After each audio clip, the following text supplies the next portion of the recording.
Hello everyone and welcome back. আজকের ভিডিওটিতে আমরা ক্লাস 10 এর উপপাদ্য নম্বর 34 যে উপপাদ্যটা রয়েছে কেন্দ্রস্থ কোণ এবং বৃত্তস্থ কোণ সম্পর্কিত উপপাদ্য নম্বর 34 এই উপপাদ্যটা আজকে আমরা প্রমাণ করব। উপপাদ্য প্রমাণ করার ক্ষেত্রে তোমাদের প্রথমেই বলি উপপাদ্য তোমরা প্রত্যেকে মুখস্থ করো। বেশিরভাগ জন, প্রত্যেকে বলবো না, বেশিরভাগ জন তোমরা উপপাদ্য মুখস্থ করো, যার ফলে পরীক্ষায় ছোটখাটো সিলি মিস্টেক করে আসো, যার জন্য তোমাদের নাম্বার কাটা যায়। উপপাদ্যের মেন বিষয়বস্তু হচ্ছে বোঝা। উপপাদ্য বলো, অঙ্ক বলো, টোটাল কনসেপ্ট যদি ক্লিয়ার থাকে তাহলে তোমরা খুব ভালোভাবে করতে পারবে। উপপাদ্য একেবারে মুখস্থ নয়, টোটাল যদি কনসেপ্টটা ক্লিয়ার করা থাকে তাহলে তোমরা খুব সহজে উপপাদ্য প্রমাণ করতে পারবে। স্টেপ বাই স্টেপ তোমরা নিজেরা করতে পারবে, দেখবে কি সুন্দর লাগছে, মজা লাগছে করতে।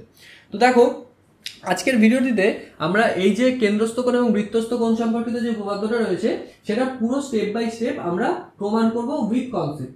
বোঝা গেল? তো দেখো বলছে কোনো বৃত্তের একটি বৃত্তচাপের দ্বারা গঠিত সম্মুখ কেন্দ্রস্থ কোণ ওই চাপের দ্বারা গঠিত বৃত্তস্থ কোণের দ্বিগুণ। তাহলে এই উপপাদ্যটা প্রমাণ করতে গেলে আমাদের প্রথমেই জানতে হবে কেন্দ্রস্থ কোণ কি এবং বৃত্তস্থ কোণ কি। দেখো আমরা এখানে যদি একটা বৃত্ত আঁকি, দেখো এখানে আমরা একটা বৃত্ত এঁকেছি যার কেন্দ্র হচ্ছে ও। এবার এখানে এ পি বি আমরা একটা চাপ নিয়েছি বৃত্তচাপ, সেটা হচ্ছে এপিবি। বৃত্তচাপ কি আশা করি জানো, একটা বৃত্তচাপ নিয়েছি এপিবি। এইবার কেন্দ্রের সাথে এই প্রান্তবিন্দু দুটো অর্থাৎ এ বিন্দু এবং বি বিন্দু যদি আমরা যুক্ত করি তাহলে এই যে কোণটা আমরা পাচ্ছি, এই কোণটাকে কি কোণ বলা হবে? এই কোণটা কোথায় উৎপন্ন হচ্ছে? কেন্দ্রে উৎপন্ন হচ্ছে। তাহলে এই কোণটাকে কি বলা হবে? এই কোণটাকে বলা হবে কেন্দ্রস্থ কোণ। তাহলে কেন্দ্রস্থ কোণ কি বোঝা গেল? বৃত্তের কোনো একটা চাপ নিলাম, নির্দিষ্ট একটা চাপ নিলাম এবং কেন্দ্রের সঙ্গে দুটো প্রান্তবিন্দু আমরা যোগ করলাম, তার ফলে কোণটা কোথায় উৎপন্ন হলো? কেন্দ্রে উৎপন্ন হলো। তাহলে এই কোণটাকে কি বলা হচ্ছে? কেন্দ্রস্থ কোণ। তাহলে কেন্দ্রস্থ কোণ কি বোঝা গেল? এইবার আসে বৃত্তস্থ কোণ বা পরিধিস্থ কোণ। বৃত্তস্থ কোণও যা, পরিধিস্থ কোণও তাই। কি? এই যে চাপটা নিয়েছি, এই চাপ থেকে আমরা যদি পরিধিতে বা বৃত্তের যে পরিধি রয়েছে সেই পরিধিতে আমরা যদি একটা বিন্দু নিই, ধরো সি বিন্দু নিলাম এবং এই বিন্দুর সঙ্গে প্রান্ত বিন্দুগুলো একইভাবে যোগ করলাম, তাহলে বৃত্তের পরিধিতে আমরা যে যোগ করলাম, ফলে এই যে কোণটা পেলাম এই কোণটাকে বলা হবে বৃত্তস্থ কোণ বা পরিধিস্থ কোণ।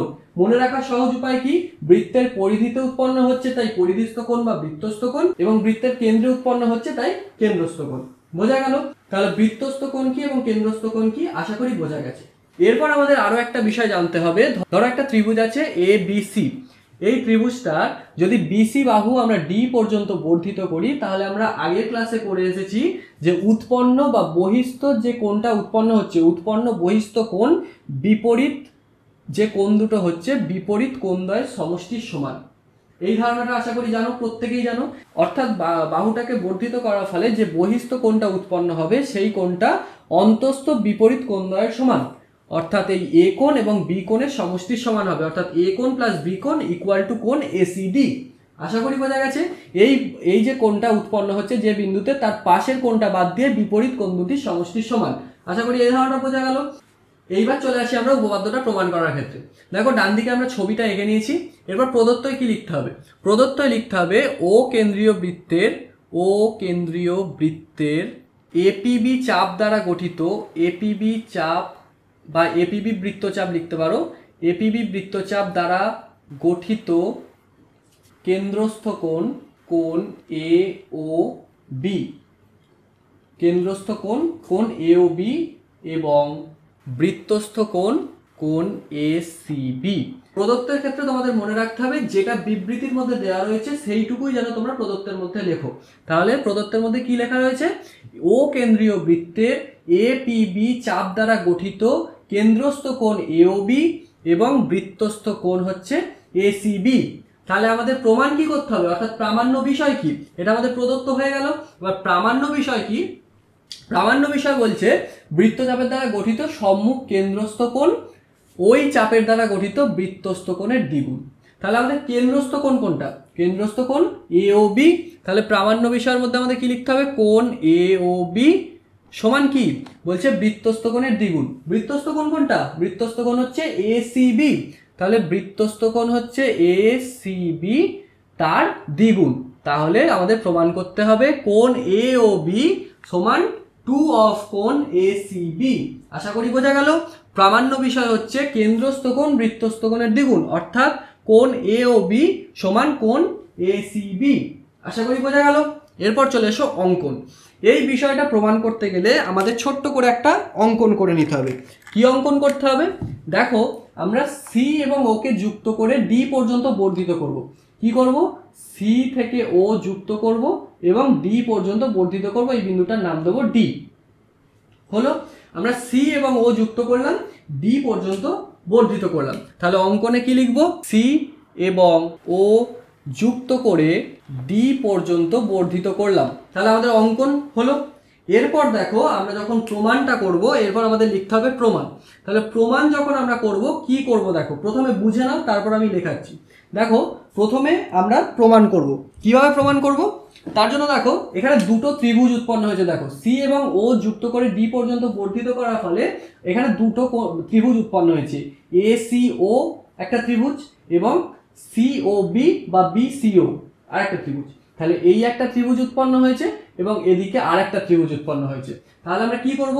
আমরা প্রথমে এই ত্রিভুজের ক্ষেত্রে দেখো, লক্ষ্য করে, এখানে একটা ত্রিভুজ যার সিও বাহুটা ডি পর্যন্ত বর্ধিত হয়েছে, আবার এদিকে বিপরীত দিকে অপর একটা ত্রিভুজ বিসিও যার সিও বাহুটা ডি পর্যন্ত বর্ধিত হয়েছে। তাহলে আমি প্রথমেই কনসেপ্ট বললাম, কি হয়, যে বর্ধিত যে কোণটা, অর্থাৎ বর্ধিত হওয়ার ফলে যে উৎপন্ন বহিস্থ কোণ বিপরীত অন্তস্থ কোণদ্বয়ের সমষ্টির সমান। তাহলে আমাদের ত্রিভুজ এ সি ও এর ক্ষেত্রে ডি পর্যন্ত বাহুটা বর্ধিত হওয়ার ফলে কোণ এ ও ডি সমান কি হয়ে যাবে? কোণ এ সি ও প্লাস কোণ সি এ ও। বোঝা গেল? তাহলে কি হলো কনসেপ্টটা? এই একটা ত্রিভুজ এ সি ও যার সিও বাহু ডি পর্যন্ত বর্ধিত হয়েছে, তার ফলে উৎপন্ন বহিস্থ কোণ এ ও ডি সমান কি হবে? বিপরীত অন্তস্থ কোণদ্বয়ের সমষ্টির সমান। বিপরীত অন্তস্থ কোণদ্বয় কোনটা? সি কোণ এবং এ কোণ। তাহলে এই দুটো কোণের সমষ্টির সমান। তাহলে আমরা প্রথমেই লিখে ফেলি, কি লিখব? ত্রিভুজ এ সি ও এর ক্ষেত্রে হলো, এটা আমরা লিখে ফেললাম। এরপর কি পেলাম? উৎপন্ন বহিস্থ কোণ সিও বাহু ডি পর্যন্ত বর্ধিত হয়েছে, যার ফলে উৎপন্ন বহিস্থ কোণ কোনটা? কোণ এ ও ডি। বোঝা গেল? উৎপন্ন বহিস্থ কোণ সমান কি? বিপরীত অন্তস্থ কোণদ্বয়ের সমষ্টির সমান। বিপরীত অন্তস্থ কোণদ্বয়ের সমষ্টির সমান। তাহলে কোণ এ সি ও প্লাস কোণ সি এ ও। আশা করি এই অবধি বোঝা গেছে কি করলাম। বারবার বোঝালাম এই ব্যাপারটা। তাহলে কোণ এ ও ডি সমান কোণ এ সি ও প্লাস কোণ সি এ ও, এইটা পেলাম। এইবার দেখো, এইটা তো বৃত্তের কেন্দ্র, ও বিন্দুটা আমাদের বৃত্তের কেন্দ্র। তাহলে দেখো, ও এ এইটা একটা ব্যাসার্ধ, ও এ এইটা একটা ব্যাসার্ধ, আবার অন্যদিকে দেখো সিও এটাও তো আমাদের ব্যাসার্ধ। আর বৃত্তের ব্যাসার্ধের পরিমাপ কি হয়? সমান হয়। বৃত্তের ব্যাসার্ধ সমান হয় তো? বৃত্তের ব্যাসার্ধ সমান হয়। তাহলে এই ব্যাসার্ধটাও সমান, এই ব্যাসার্ধটাও সমান। তাহলে আমরা কি বলতে পারি? এই ত্রিভুজটা অ্যাকচুয়ালি একটা সমদ্বিবাহু ত্রিভুজ। যদি সমদ্বিবাহু ত্রিভুজ হয়, তাহলে তার যে দুটো বাহু সমান হয় তার বিপরীতের কোণগুলোও সমান হয়। তাহলে এই কোণটা আর এই কোণটা, দুটো কোণ সমান হবে তো? তাহলে এই কোণটা আর এই কোণটা সমান হবে। তাহলে আমরা কি লিখতে পারি? এসিও যা সিএও তাই, তাই তো? এইবার দেখো, আমাদের প্রমাণ কি করতে হবে? আমাদের প্রমাণ করতে হবে এওবি সমান কোণ এসিবি। তাহলে এসিবি কোণটাতে আমাদের রাখতে হবে। তাহলে সি কোণ কোনটা? সি কোণ এইটা। তাহলে এইটাকে আমাদের রাখতে হবে। তাহলে পরের লাইন কি লিখবো? সমান এসিও প্লাস এসিও। দেখো, এইটার জায়গায় এইটা লিখেছি। কেন লিখেছি? যেহেতু এইটা সমান। এবার ব্র্যাকেটে আমরা কি লিখবো? যেহেতু সিও সমান ও এ উভয়ই বৃত্তের ব্যাসার্ধ, উভয়ই বৃত্তের ব্যাসার্ধ। হলো, এই ধারণাটা ক্লিয়ার হলো। তাহলে অতএব দিয়ে আমরা কি লিখতে পারি? কোণ এ সি ও সমান কোণ সি এ ও লিখতে পারি। এইটা আমরা ব্র্যাকেটে লিখে দিলাম। এবার এইটা আমরা ব্র্যাকেটে লিখেছি, তোমরা এটা আগে অঙ্কের মধ্যেও করতে পারো। প্রথমেই লিখতে পারো কোণ এসিওর ক্ষেত্রে কোণ এসিও সমান কোণ সিএও, এইটাকে প্রথমে লিখলে, তারপরে ব্র্যাকেটে লিখবে যেহেতু সিও সমান ওএ, যেহেতু উভয়ই বৃত্তের ব্যাসার্ধ। এই লাইনটা তোমরা প্রথমে করে নিতে পারো, নিয়ে তারপর এই যে সমীকরণটা লিখেছি এই সমীকরণটা লিখে তার জায়গায় সিএওর জায়গায় এসিওটা বসিয়ে দিতে পারো। এইভাবে করতে পারো।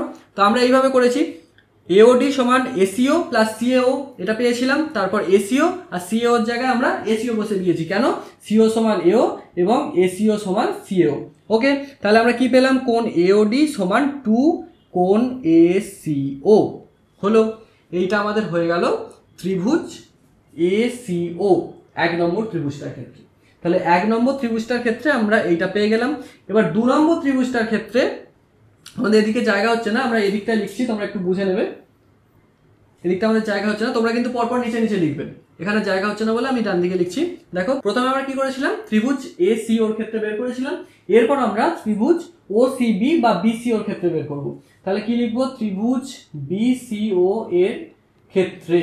এরপর একইভাবে দেখো এখানে উৎপন্ন বহিস্থ কোণ কোনটা, উৎপন্ন বহিস্থ কোণ হচ্ছে BOD।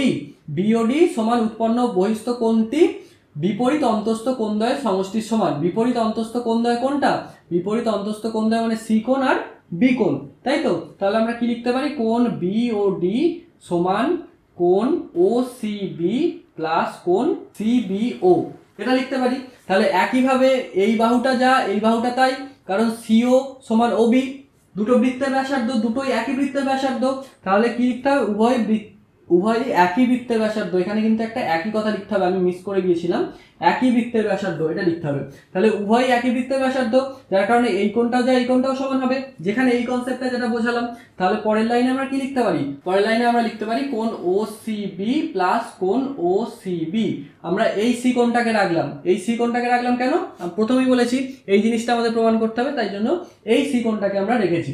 বেশ হলো, তাহলে সমান 2 কোণ OCB হলো তো। তাহলে কি পেলাম, BOD আমরা পেলাম BOD সমান 2 কোণ OCB, এবং এদিকে পেয়েছি কোণ AOD, কোণ AOD সমান 2 কোণ ACO। এই দুটো জিনিস পেয়েছি। এরপর আমাদের কি করতে হবে, এরপর আমাদের 1 নম্বর সমীকরণ এবং 2 নম্বর সমীকরণ দুটোকে যোগ করে দিতে হবে। কি করতে হবে, এইটা আমরা পেয়েছি 1 নম্বর সমীকরণ এবং এইটা আমরা পেলাম 2 নম্বর সমীকরণ। এই দুটো সমীকরণকে আমাদের যোগ করে দিতে হবে। কি করব, তাহলে এখানে তোমরা লিখবে 1 নম্বর সমীকরণ এবং 2 নম্বর সমীকরণকে যোগ করে পাই। আমরা এই জায়গাটা একটুখানি মুছে দিচ্ছি, কারণ জায়গায় ধরবে না। আমরা তাহলে এখানটা রাখছি, এইটুকু অংশ আমরা মুছে দিচ্ছি, তোমরা একটুখানি বুঝে নিও, কারণ আমাদের জায়গায় কুলোচ্ছে না, বুঝতেই পারছো। তো আমরা তাহলে কি লিখব, আমরা লিখব 1 নম্বর ও 2 নম্বর সমীকরণ যোগ করে পাই। 2 নম্বর সমীকরণ যোগ করে পাই, হয়ে গেল।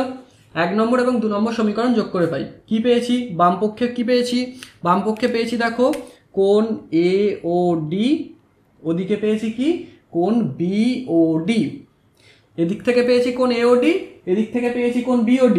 তাহলে কোণ AOD প্লাস কোণ BOD সমান 2 কোণ ACO প্লাস এদিকে কি পেয়েছি 2 কোণ OCB, এই পেয়েছি। তাহলে এইবার দেখো বা দিয়ে আমরা যদি লিখি AOD আর BOD, AOD এবং BOD, AOD কোনটা কোনটা, এই কোনটা তো AOD, আর BOD কোনটা, BOD এইটা। তাহলে দুটো মিলে কোনটা হলো, দুটো মিলে এই টোটাল কোনটা হলো। তাহলে আমরা দুটো মিলে কি লিখতে পারি, AOD কোনটা এবং BOD কোনটা আমরা যদি যোগ করি, দুটো মিলে আমরা কি লিখতে পারি, আমরা লিখতে পারি কোণ AOB। এই টোটাল কোনটা পেয়েছি কোণ AOB, টোটাল কোনটা পেলাম তো AOD আর BOD, দুটো মিলে AOB। তাহলে টোটাল কোণ আমরা পেয়ে গেলাম। তাহলে টোটাল কোণ সমান কি হচ্ছে, কোণ AOB সমান, দুটা যদি আমরা ব্র্যাকেটের মধ্যে কমন নিয়ে নিই, তাহলে ACO প্লাস কোণ ACO প্লাস কোণ OCB। ক্লিয়ার। এবার এই জায়গাটা আমরা মুছে দিই। তাহলে এইবার দেখো কোণ ACO আর কোণ OCB, কোণ ACO কোনটা, কোণ ACO এই কোণটা, ঠিক তো। কোণ ACO এই কোণটা তো, এই সি কোণটা, কোণ ACO এই কোণটা। অন্য দিক থেকে কোণটা, কোণ BCO, কোণ OCB বা BCO, OCB বা BCO একই ব্যাপার, OCB বা BCO কোন কোনটা, এই কোণটা, এই কোণটা তো। তাহলে একইভাবে দুটো মিলে কোন কোনটা হলো, দুটো মিলে এই কোণটা হলো না, ACO BCO বা OCB, ACO OCB দুটো মিলে এই কোণটা পেলাম তো। তাহলে সমান কি লিখতে পারি, 2 ইন্টু কোণ ACB, ACB। অতএব কোণ AOB সমান 2 কোণ ACB। কি প্রমাণ করতে বলেছিল, কোণ AOB সমান 2 কোণ ACB, কোণ AOB সমান 2 কোণ ACB। প্রমাণিত হয়েছে তো। অঙ্কটা আমি কি বই দেখে করালাম তোমাদের, বই দেখে করাইনি তো, টোটালটা নিজে করালাম। কিভাবে করলাম, এই ছবিটা ফার্স্টে আঁকলাম, তারপর স্টেপ বাই স্টেপ ফলো করলাম। তাহলে নিজেরা করতে পারবে তো। এরপর তাহলে তোমরা কি লিখে দেবে, প্রমাণিত। তোমাদের উপপাদ্যটা প্রমাণ হয়েছে, আশা করি ক্লিয়ার হয়েছে কনসেপ্ট। টোটাল কনসেপ্ট ক্লিয়ার তো? এইবার বাড়িতে তোমরা এই যে জিনিসটা করলাম টোটালটা বুঝে নেবে। যদি দেখতে অসুবিধা হয় আগে ব্যাক করে করে স্কিপ করে করে দেখবে, দেখার পর পুনরায় ভিডিওটা দেখবে যদি প্রবলেম হয়, দেখার পর টোটালটা নিজেরা খাতায় টুকে নেবে, তারপর বুঝবে নিজেরা ছবি এঁকে, তারপর নিজেরা প্র্যাকটিস খাতায় প্র্যাকটিস করবে, মুখস্থ করবে না। বারবার বলছি প্র্যাকটিস করবে। কিভাবে? প্রথমে ছবিটা এঁকে নেবে, তারপর আমি যেমন স্টেপ বাই স্টেপ করালাম সেইভাবে করবে। আমার কথা শুনে দেখো, এইভাবে করে দেখো, উপপাদ্য তোমাদের মুখস্থ হবেই, মুখস্থ নয় উপপাদ্য তোমাদের মনে থাকবেই, চিরকাল মনে থাকবে। এমন ভাবে উপপাদ্যগুলো করবে যার ফলে একবার করবে কিন্তু আজীবন ওই উপপাদ্যটা মনে থাকবে। পরবর্তীকালে তুমি তোমাদের ছোট ছোট ভাই বোনদেরকেও বোঝাতে পারবে যেভাবে আমি তোমাদের বোঝাচ্ছি, মনে থাকবে। তাহলে এই জিনিসটা আমরা টোটালটা বুঝলাম। তাহলে আজকের ভিডিওটা এই পর্যন্তই থাকুক। ততক্ষণের জন্য সকলে ভালো থাকবে, এই চ্যানেলের সঙ্গে জুড়ে থাকবে। যদি ভিডিওটা একটু ভালো লেগে থাকে লাইক করবে, সাবস্ক্রাইব করে আমাদের সঙ্গে থাকবে। চলো দেখা হচ্ছে পরের দিন অন্য কোনো ভিডিওর সাথে।